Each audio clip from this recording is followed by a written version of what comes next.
translates to, in this case, to very fast. So what do we got? Well, everything is up other than the weight. Intensity, up. Braking, up.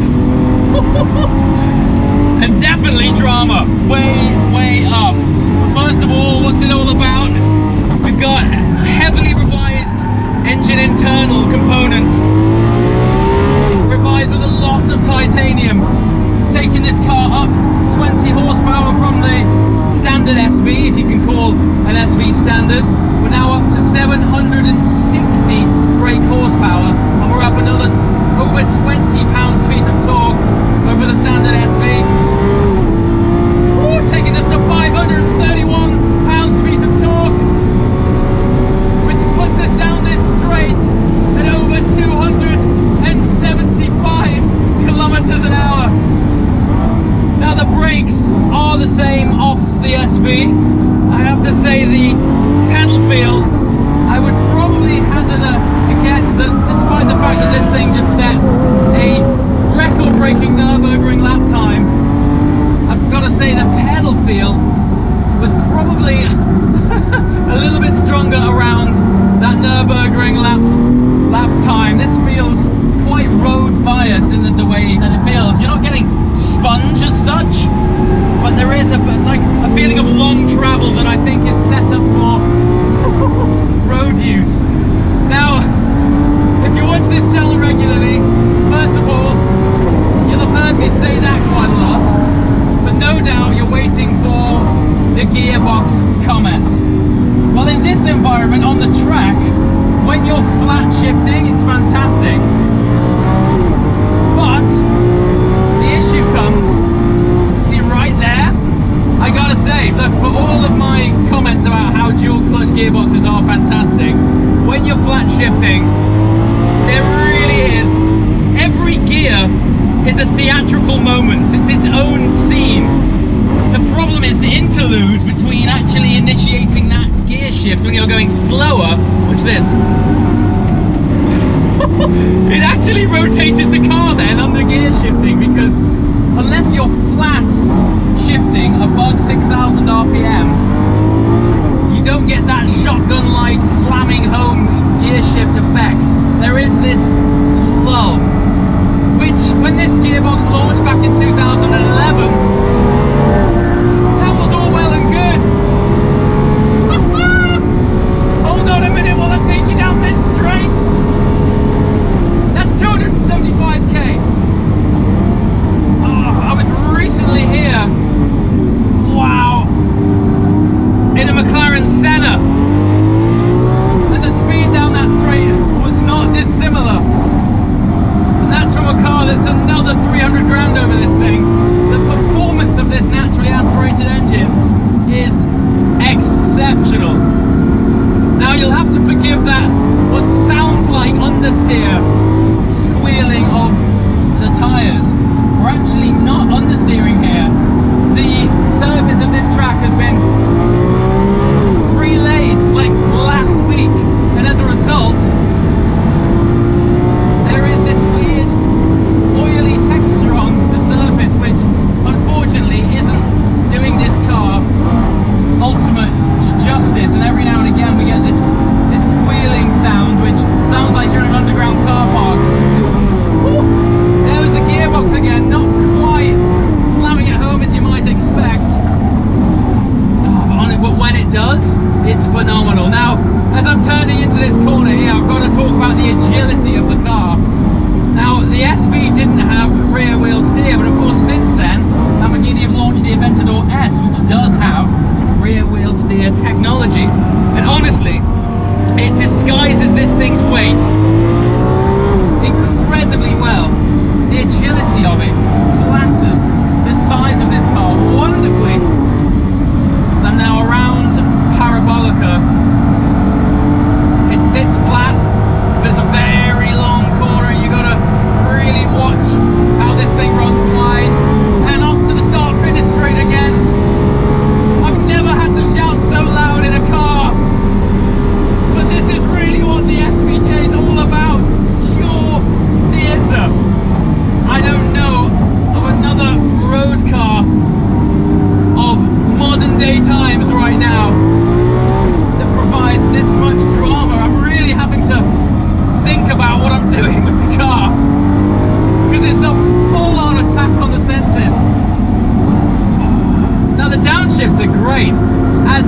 often the case with automated single clutch gearboxes.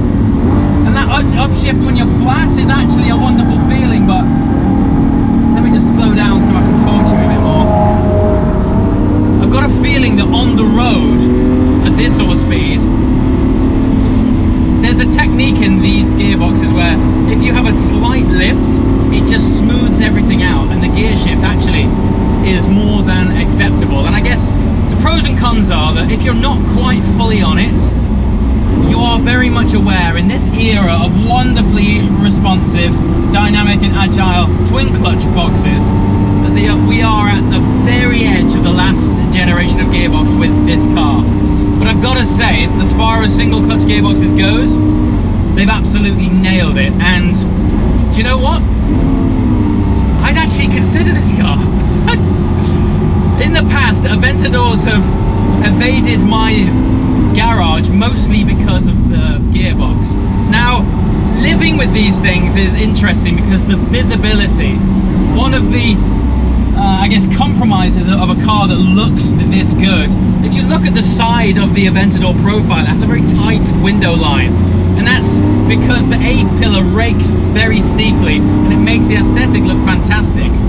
The offset of this is where the A-pillar meets the bodywork, you're kind of constantly ducking around it to see where your corner is, or on the road where any oncoming traffic is. The visibility in this car has been made, dare I say it, even worse by the addition of the magnificent aesthetic of the rear cowling over the engine bay. Now from the outside it looks wonderful. I'm actually following an identical spec SVJ right now, and it's one of the best looking road cars in the world. Now I know these cars aren't practical cars, but from an ounce of practicality has kind of been stripped out of this thing by removing pretty much all visibility out of the rear here. But you kind of don't care. When you're driving it, you just don't care. Now, one of the things that I've chosen to talk about while I'm going steady is the introduction of the Generation 2 of ALA, which is Lamborghini's active aerodynamics. Now, we first saw the Gen 1 of this launch on the Huracan Performante, and what it does in this car is very cleverly channels air under and around the car and through a series of active aero. There's these flaps essentially on the front and rear of the car which shuts off aero on each side of the car, channeling downforce to wherever the car needs it. Now this particularly comes into play when you're taking a corner. The downforce is channeled to the inside of the car, basically applying more downforce on the inside wheel, giving you more grip. And then when you're on that incredibly long straight, and we were pulling 275 kilometers an hour, it effectively stalls the wing, reducing drag, giving you cleaner cut through the air. And as a result, as you've seen, by God does this thing cut through the air. This thing's up to 531 pounds-feet now, but it's connected to a naturally aspirated V12 with those titanium reworked internals. As you've heard, it truly sounds like a race car. When you stand on the pit wall here and you hear the cars going past, it sounds like some race cars are warming up for the race. It's an amazing experience.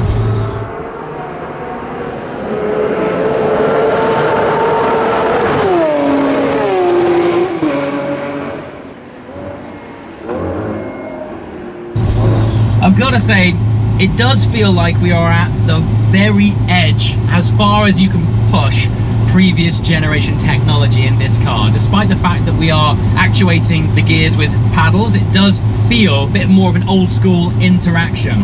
But the way it delivers it, look, supercars aren't always about practicality, they're not always about efficiency, they're all about having a good time.